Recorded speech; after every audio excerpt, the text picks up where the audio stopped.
Leak को लेकर CBI सूत्रों के हवाले से खबर है। एनटीए से पेपर के दोनों सेट लीक हुए थे।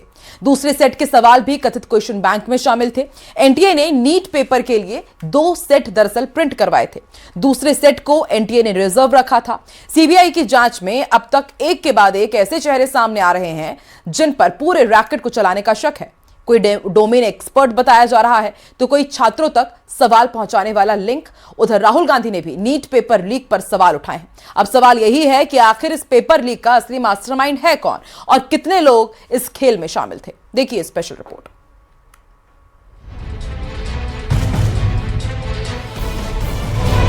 नीट पेपर लीक मामले में सीबीआई की जांच जैसे जैसे आगे बढ़ रही है, वैसे वैसे इस नेटवर्क की परतें खुलती जा रही हैं।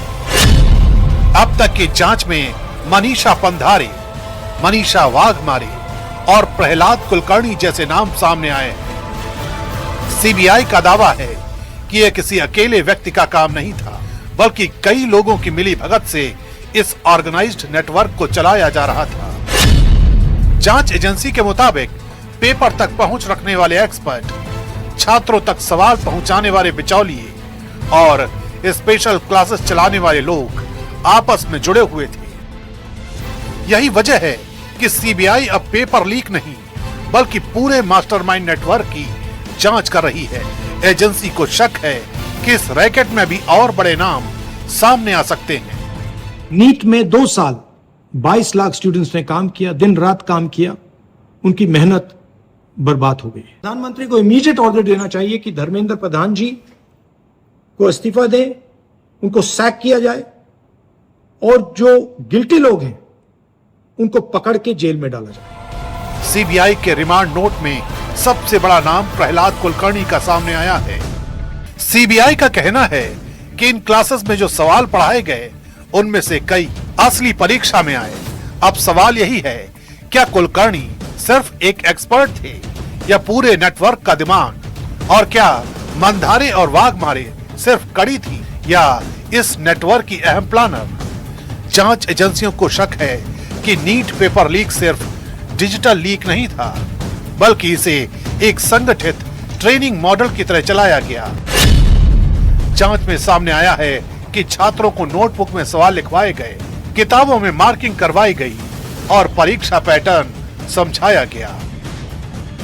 यही वजह है कि सीबीआई अब उन सीक्रेट अड्डों की तलाश में जुटी है जहां ये स्पेशल क्लासेस चलती थी। एजेंसी को लगता है कि असली मास्टरमाइंड वही लोग हैं जिन्होंने पेपर तक पहुंच, पैसों का नेटवर्क और छात्रों की सप्लाई तीनों को जोड़कर इस पूरे खेल को ऑपरेट किया।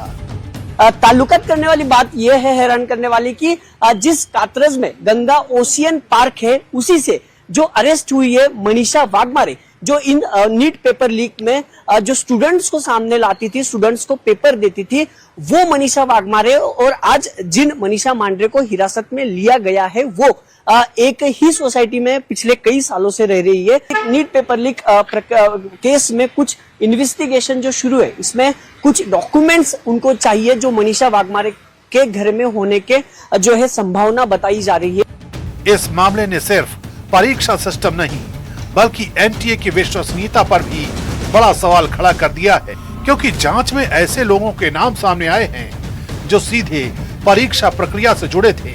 We have no knowledge about when she had gone to NTA for paper setting and everything, because NTA and she are directly in touch. So that is how I know the things. As per my knowledge, we have not been contacted by any authorities legally or by CBI or NTA or Ministry of Education.